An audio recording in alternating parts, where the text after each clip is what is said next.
What is up, guys? Welcome to Boomer Base. Today I'm back again for another anime first impressions. Now, we're a bit further into this one because I wanted to kind of see how it developed a bit more first. But today we're here to talk about the Unwanted Undead Adventurer. Quite a mouthful of an anime title, but as anime goes nowadays, that can be the case. So without further ado, let's get cracking. But before we get to the real content, if you end up liking what you see and want to see more, please subscribe and hit the bell to be notified anytime I upload. So, welcome back for another anime first impressions. I feel like this gives me the ability to talk about some anime that I'm watching without doing weekly episodes or waiting for it all to finish before I start talking about it. So, I'd heard and seen some good things about the Unwanted Dead Adventure after the first couple episodes. Currently, as it stands, there's 6 episodes out. I've watched all 6, and I'm really enjoying it.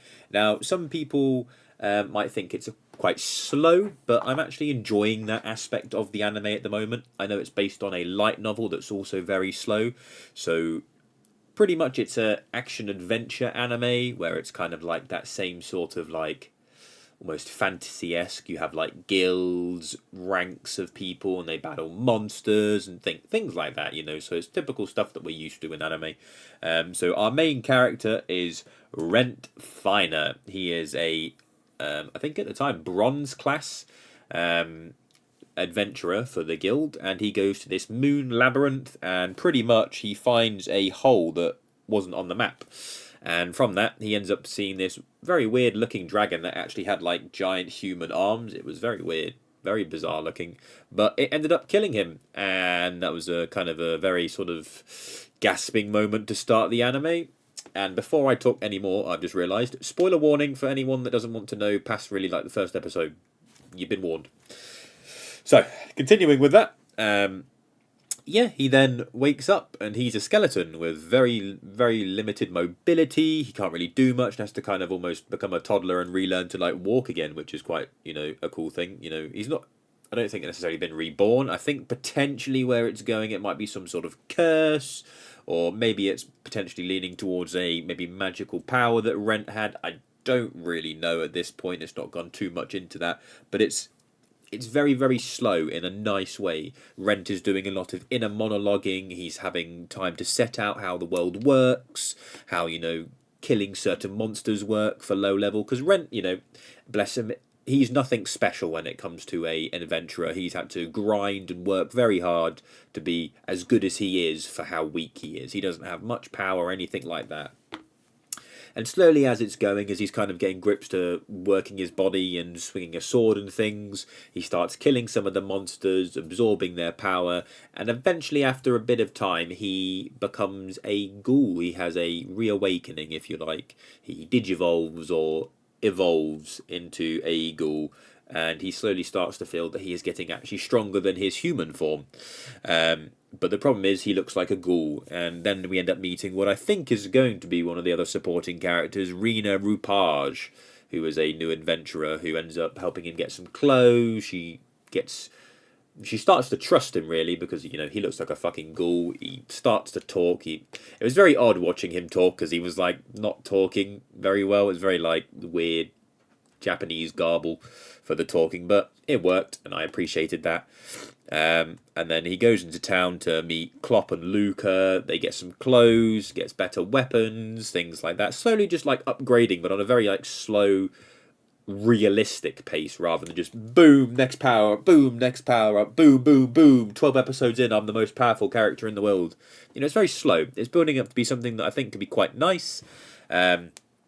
I think about episode 3, 4, he ends up meeting Loris Carello, who's an owner of a sort of restaurant, and he's down on his luck with money and has become an adventurer to try and earn some more money. And that means that Rent ends up finding him. They kind of end up teaming up. Loris goes and accidentally stumbles across a boss dungeon where he stumbles across a big giant skeleton, which Rent ends up defeating and things, which was quite cool. You know, I think at this point we've seen goblins, skeletons, slimes, the big boss skeleton, as well as the dragon, obviously. But not too much. We got to also meet Lorraine Vivi, who's big old fucking like big titty lady. You know, she is the that's who you look at in this anime, but she's her own thing. She's pretty cool so far. She's like a healer, does a lot of stuff with potions and things like that. A cool, kind of sadistic, lustrous character at the moment. So seeing how that's going to build. I think she likes Rent. I don't know. It kind of feels like that a little bit, but it's maybe a bit too early to say. So from that, we're about 6 episodes in. We've had a boss fight with a boss. Rent's digivolved up to like a ghoul. He's got this weird mask that he can't get off that kind of changes to what he wants now. He can kind of half mask, half not. And he's like almost teetering on the sort of like vampire. I think they're trying to work out to try and get him stronger, maybe try and get back to being more human. His goal is essentially to become like a mithril class warrior and whatnot. And only in the recent last couple episodes, he's called himself Rent Vivi, and he said he is a relative of Lorraine, and he's rejoined the guild. We got to see Sheila, who's a lady of the guild that misses Rent a lot, which was quite nice. All these small bits, there's loads of like bits that just show how nice Rent was. He used to help the new adventurers, do loads of odd jobs and things. Like, he was just a real nice, humble guy that his life got taken a bit too soon. Although he is alive, but, excuse me, kind of not alive again. But it's been nice to watch an anime so far where the character is obviously going to get probably more powerful, but it's doing it at such a slow pace that feels quite refreshing randomly. The intro, outro, both reasonable, nothing special on that front. I can't really talk too much about it. I enjoy the intro. I don't really tend to listen to the outros all too much. Normally give it a listen. But it's got nothing to hold a candle to MASH Season 2 at the moment. MASH Season 2 is a bop. But no, it's going all right. He's, become an Iron Class warrior again under this new name, and he's gone for going towards a Bronze Class to try get to where he was before. And this is where he meets Rise Dunner and Laura Satie, who are two new adventurers. He met in the dungeon, and then he ended up sort of seeing that he's been paired with them in this bronze exam, and he basically still doing what he was doing when he was alive. He's kind of teaching them, getting them aware of how it is to become an adventurer and whatnot. It's really like, it's weird to say how much I'm enjoying it. Like, I was very surprised. I wasn't very sure that sort of the picture you can see here. It's not the most appealing or sort of like, yeah, watch this anime, but I found myself relatively surprised by it. At the moment, we're probably next episode 7, we're going to see a boss fight. I have no idea how many episodes this is going to be. It might be a 12-episoder but I'm hoping it's more. Oh no, it's confirmed for 12, so we've only got like 5 episodes left for this season, so not overly sure what's going to happen. In the dungeon, we have found this new lady who has not been revealed with a name at all or anything like that. She was just a very powerful mage in the labyrinth, and it seems that someone's living in the labyrinth, so I don't know how that's going to unravel and unfold at the moment. I don't know if that's the dragon in human form or what, or if she's just another crackhead lady in the moon labyrinth just doing bits and bobs. We will see. But no, I know for some of them I've said I wanted to watch the first few episodes, but with this, as I mentioned, being a bit of a slower one, not showing how it was going to develop, I wanted to give it a little bit more time. So we're about halfway through, and it's definitely something I'm going to keep up with and finish. I am really, really enjoying it.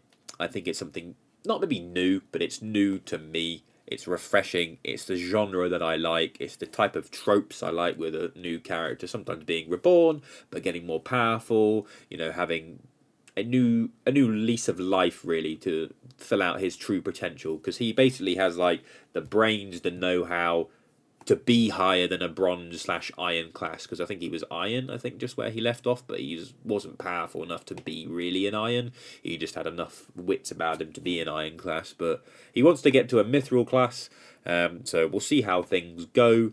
It's very early days, but we'll continue with it. I highly recommend this.